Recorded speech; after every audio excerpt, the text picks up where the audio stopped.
Hello, and welcome to another episode of Journey Through the Bible in 1 Year, supported by the Mount Hope Community Cruciform Church.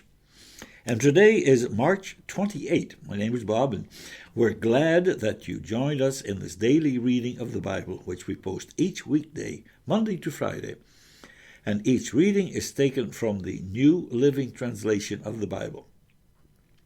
And today's readings are from Joshua 5, 6, 7, 8, Psalm 14, and Luke 15. And now let's begin today's reading. Joshua 5.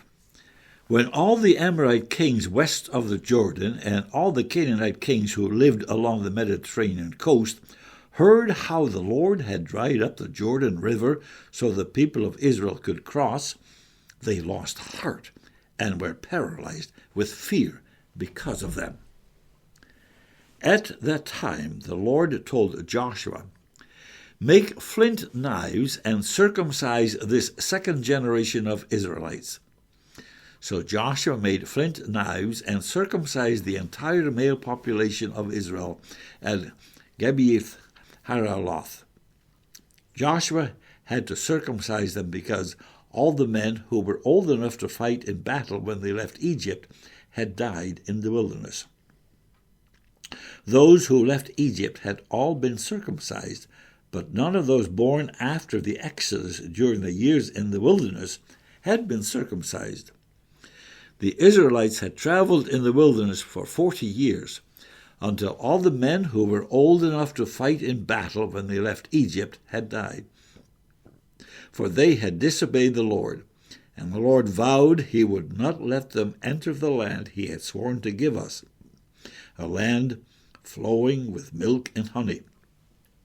So Joshua circumcised their sons, those who had grown up to take their fathers' places, for they had not been circumcised on the way to the promised land. After all the males had been circumcised, they rested in the camp until they were healed. Then the Lord said to Joshua, "Today I have rolled away the shame of your slavery in Egypt." So that place has been called Gilgal to this day. While the Israelites were camped at Gilgal on the plains of Jericho, they celebrated Passover on the evening of the 14th day of the first month. The very next day they began to eat unleavened bread and roasted grain harvested from the land. No manna appeared on the day they first ate from the crops of the land, and it was never seen again. So from that time on the Israelites ate from the crops of Canaan. When Joshua was near the town of Jericho, he looked up and saw a man standing in front of him with sword in hand. Joshua went up to him and demanded, "Are you a friend or foe?" "Neither one," he replied. "I am the commander of the Lord's army." At this, Joshua fell with his face to the ground in reverence. "I am at your command," Joshua said. "What do you want your servant to do?" The commander of the Lord's army replied, "Take off your sandals, for the place where you are standing is holy." And Joshua did as he was told.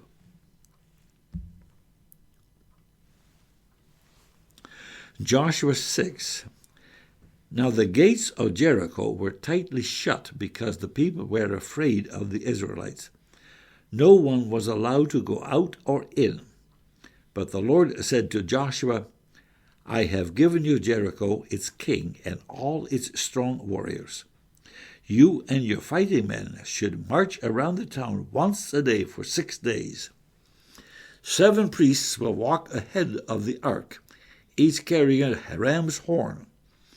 On the 7th day, you are to march around the town 7 times, with the priests blowing the horns. When you hear the priests give one long blast on the ram's horns, have all the people shout as loud as they can. Then the walls of the town will collapse, and the people can charge straight into the town. So Joshua called together the priests and said, "Take up the ark of the Lord's covenant and assign 7 priests to walk in front of it and carrying each a ram's horn." Then he gave orders to the people, "March around the town, and the armed men will lead the way in front of the ark of the Lord."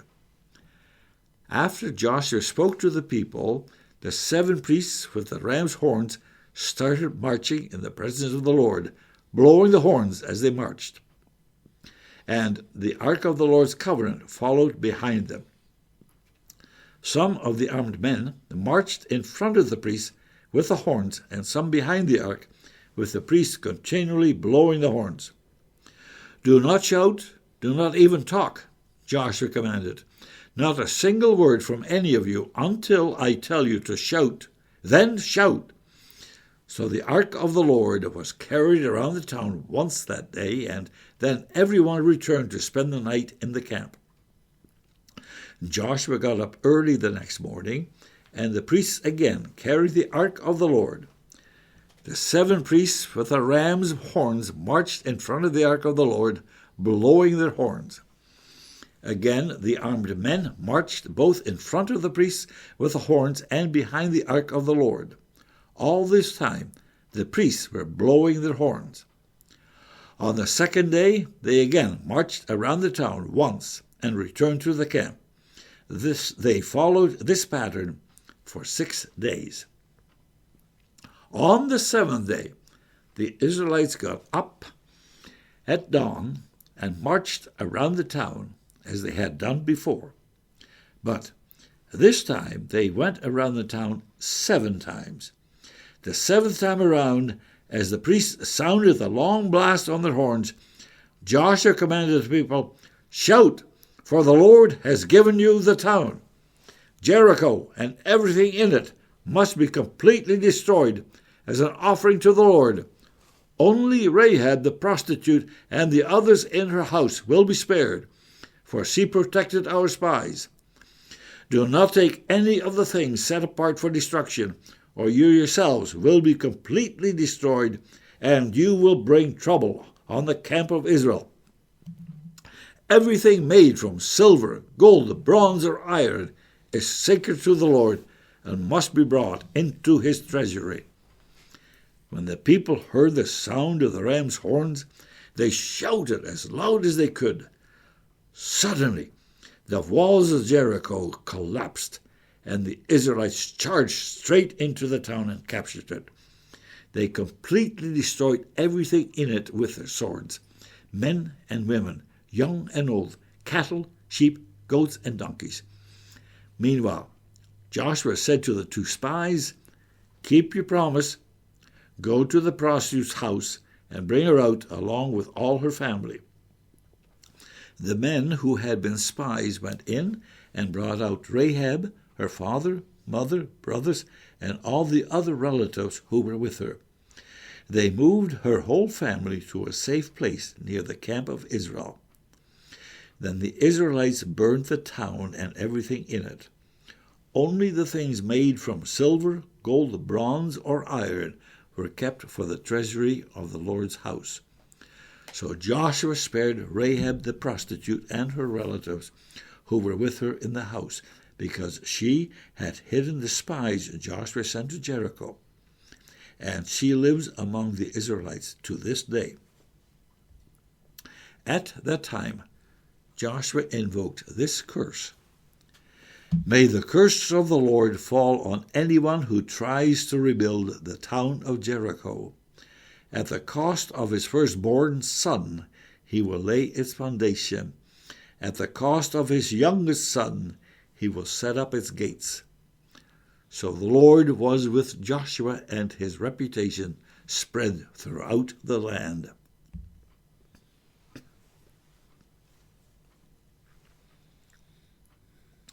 Joshua 7. But Israel violated the instructions about the things set apart for the Lord. A man named Achan had stolen some of these dedicated things, so the Lord was very angry with the Israelites.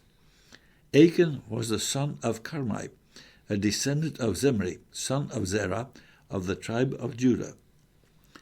Joshua sent some of his men from Jericho to spy out the town of Ai, east of Bethel, near Beth-aven. When they returned, they told Joshua, "There's no need for all of us to go up there. It won't take more than 2,000 or 3,000 men to attack. Since there are so few of them, don't make all of our people struggle to go up there."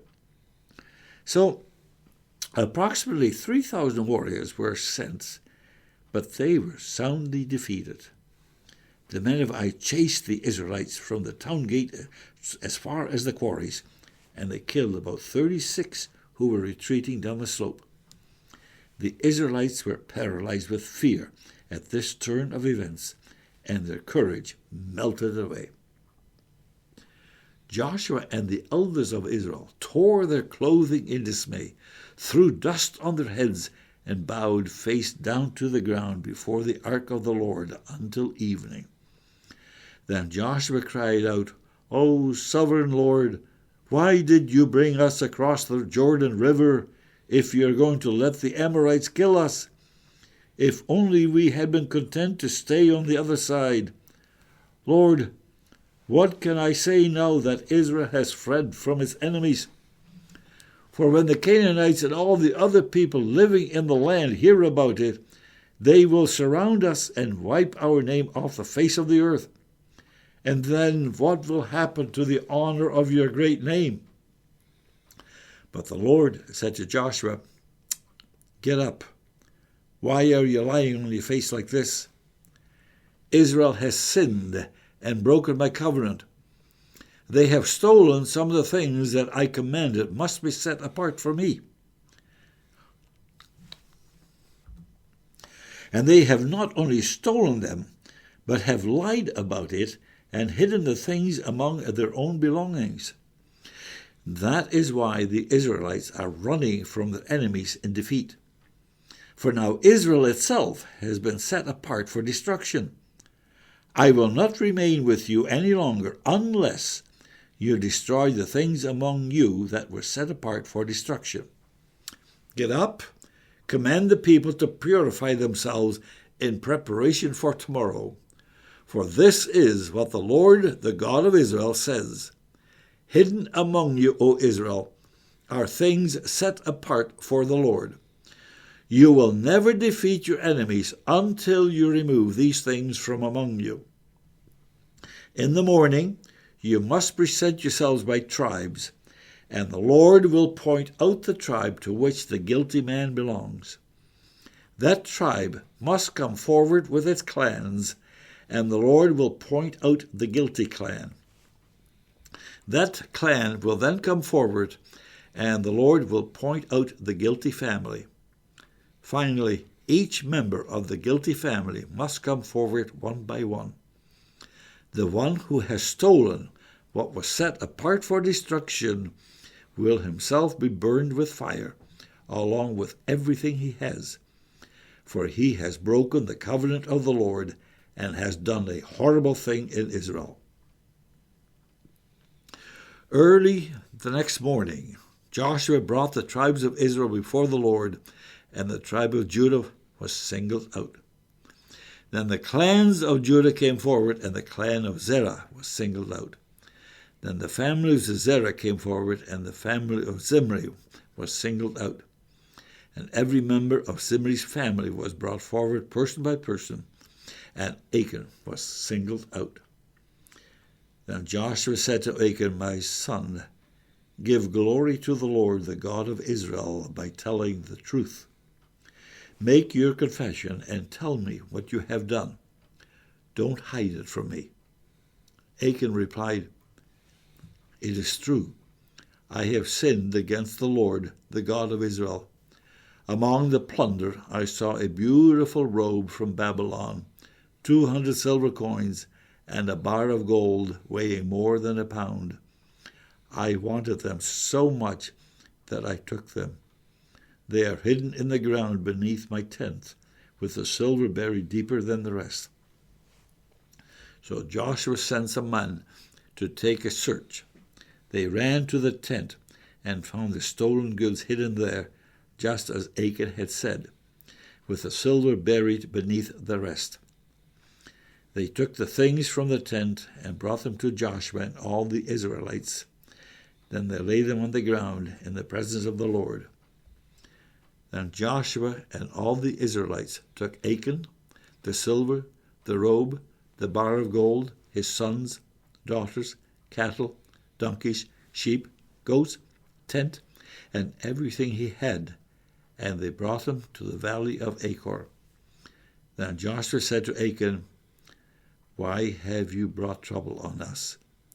The Lord will now bring trouble on you."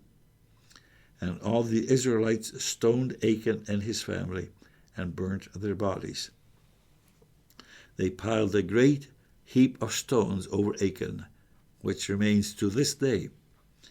That is why the place has been called the Valley of Trouble ever since. So the Lord was no longer angry.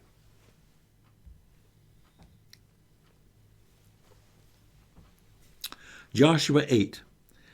Then the Lord said to Joshua, "Do not be afraid or discouraged. Take all your fighting men and attack Ai, for I have given you the king of Ai, his people, his town, and his land. You will destroy them as you destroyed Jericho and its king. But this time you may keep the plunder and the livestock for yourselves. Set an ambush behind the town." So Joshua and all the fighting men set out to attack Ai. Joshua chose 30,000 of his best warriors and sent them out at night with these orders: "Hide in ambush close behind the town and be ready for action. When our main army attacks, the men of Ai will come out to fight as they did before, and we will run away from them. We will let them chase us until we have drawn them away from the town. For they will say, 'The Israelites are running away from us, as they did before.' Then, while we are running from them, you will jump up from your ambush and take possession of the town, for the Lord your God will give it to you. So set the town on fire, as the Lord has commanded. You have your orders." So they left and went to the place of ambush between Bethel and the west side of Ai. But Joshua remained among the people in the camp that night. Early the next morning, Joshua roused his men and started toward Ai, accompanied by the elders of Israel. All the fighting men who were with Joshua marched in front of the town and camped on the north side of Ai, with a valley between them and the town. That night, Joshua sent about 5,000 men to lie in ambush between Bethel and Ai on the west side of the town. So they stationed the main army north of the town and the ambush west of the town. Joshua himself spent the night in the valley. When the king of Ai saw the Israelites across the valley, he and all his army hurried out early in the morning and attacked the Israelites at a place overlooking the Jordan Valley. But he didn't realize there was an ambush behind the town. Joshua and the Israelite army fled toward the wilderness as though they were badly beaten. Then all the men in the town were called out to chase after them. In this way, they were lured away from the town. There was not a man left in Ai or Bethel who did not chase after the Israelites, and the town was left wide open. Then the Lord said to Joshua, "Point the spear in your hand toward Ai, for I will hand the town over to you." And Joshua did as he was commanded.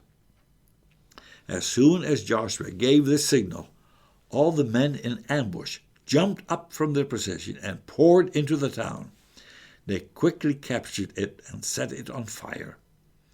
When the men of Ai looked behind them, smoke from the town was filling the sky, and they had nowhere to go. For the Israelites who had fled in the direction of the wilderness now turned on their pursuers. When Joshua and all the other Israelites saw that the ambush had succeeded and that smoke was rising from the town, they turned and attacked the men of Ai. Meanwhile, the Israelites who were inside the town came out and attacked the enemy from the rear. So the men of Ai were caught in the middle, with Israelite fighters on both sides. Israel attacked them, and not a single person survived or escaped. Only the king of Ai was taken alive and brought to Joshua. When the Israelite army finished chasing and killing all the men of Ai in the open fields, they went back and finished off everyone inside. So the entire population of Ai, including men and women, was wiped out that day, 12,000 in all. For Joshua kept holding out his spear until everyone who had lived in Ai was completely destroyed. Only the livestock and the treasures of the town were not destroyed, for the Israelites kept these as plunder for themselves, as the Lord had commanded Joshua. So Joshua burned the town of Ai, and it became a permanent mound of ruins, desolate to this very day. And Joshua impaled the king of Ai on a sharpened pole and left him there until evening. At sunset, the Israelites took down the body as Joshua commanded and threw it in front of the town gate. They piled a great heap of stone over him that can still be seen today. Then Joshua built an altar to the Lord, the God of Israel, on Mount Ebal. He followed the commands that Moses, the Lord's servant, had written in the book of instruction. Make me an altar from stones that are uncut and have not been shaped with iron tools. Then on the altar they presented burnt offerings and peace offerings to the Lord. And as the Israelites watched, Joshua copied onto the stones of the altar the instructions Moses had given them. Then all the Israelites, foreigners and native-born alike, along with the elders, officers, and judges, were divided into two groups. One group stood in front of Mount Gerizim, the other in front of Mount Ebal. Each group faced the other, and between them stood the Levitical priests carrying the Ark of the Lord's covenant. This was all done according to the commands that Moses, the servant of the Lord, had previously given for blessing the people of Israel. Joshua then read to them all the blessings and curses Moses had written in the book of instruction. Every word of every command that Moses had ever given was read to the entire assembly of Israel, including the women and children and the foreigners who lived among them. Psalm 14. Only fools say in their hearts, "There is no God." They are corrupt, and their actions are evil. Not one of them does good. The Lord looks down from heaven on the entire human race. He looks to see if anyone is truly wise, if anyone seeks God. But no, all have turned away. All have become corrupt. No one does good, not a single one. Will those who do evil never learn? They eat up my people like bread and wouldn't think of praying to the Lord. Terror will grip them, for God is with those who obey him. The wicked frustrate the plans of the oppressed, but the Lord will protect his people. Who will come from Mount Zion to rescue Israel? When the Lord restores his people, Jacob will shout with joy, and Israel will rejoice. Luke 15. Tax collectors and other notorious sinners often came to listen to Jesus teach. This made the Pharisees and teachers of religious law complain that he was associating with such sinful people, even eating with them. So Jesus told them this story. If a man has 100 sheep, and one of them gets lost, what will he do? Won't he leave the 99 others in the wilderness and go to search for the one that is lost until he finds it? And when he has found it, he will joyfully carry it home on his shoulders. When he arrives, he will call together his friends and neighbors, saying, "Rejoice with me, because I have found my lost sheep." In the same way, there is more joy in heaven over one lost sinner who repents and returns to God than over 99 others who are righteous and haven't strayed away. Or suppose a woman has 10 silver coins and loses one. Won't she light a lamp and sweep the entire house and search carefully until she finds it? And when she finds it, she will call in her friends and neighbors and say, "Rejoice with me, because I have found my lost coin." In the same way, there is joy in the presence of God's angels when even one sinner repents. To illustrate the point further, Jesus told them this story. A man had 2 sons. The younger son told his father, "I want my share of your estate now before you die." So his father agreed to divide his wealth between his sons. A few days later, this younger son packed all his belongings and moved to a distant land, and there he wasted all his money in wild living. About the time his money ran out, a great famine swept over the land, and he began to starve. He persuaded a local farmer to hire him, and the man sent him into the fields to feed the pigs. The young man became so hungry that even the pods he was feeding the pigs looked good to him, but no one gave him anything. When he finally came to his senses, he said to himself, "At home, even the hired servants have food enough to spare, and here I am, dying of hunger. I will go home to my father and say, 'Father, I have sinned against both heaven and you, and I am no longer worthy of being called your son.